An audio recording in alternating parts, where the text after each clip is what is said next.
In June of this year, Governor Eddie Calvo may have sent a letter to Cortec International notifying the company of the government's intention to terminate the lease for the use of their Tiyan facilities, but apparently the contract is still on the table. That property is available for the use of the government of Guam, and we've been working with the Department of Education, and more importantly, with our own legal and financial teams to make sure that moving forward, we'll provide the best deal possible for the government of Guam and the people of Guam. Governor's Chief of Staff Frank Arreola confirms that the administration is now reviewing its options and what's affordable with the government's current financial situation.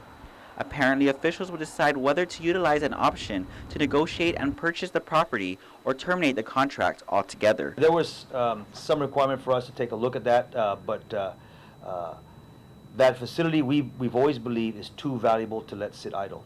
But that's exactly what's happened for the last 6 months since the termination letter was issued. Meanwhile, students at nearby campuses like Untalan Middle School are left to deal with leaky ceilings and flooding, waiting for funding to make repairs. Students at George Washington High School are forced to deal with overcrowding and broken air conditioners.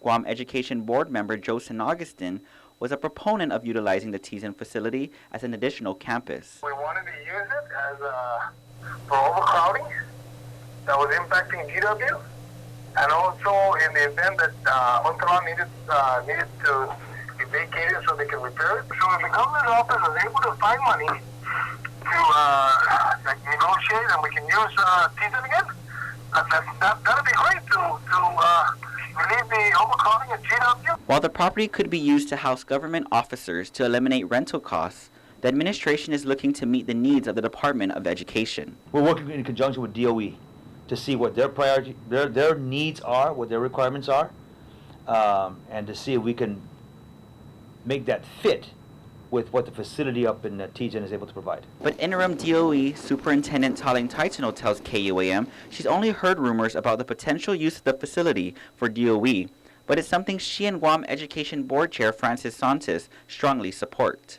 I know we're still working on those issues. That is still an option on the table. What I'm hoping for, Ken, is probably we were hoping before the end of this week to have some news for you in this regard, and we're still pushing towards that. We want to close this thing before Christmas. Reporting for Guam's News Network, I'm Ken Quintaniza.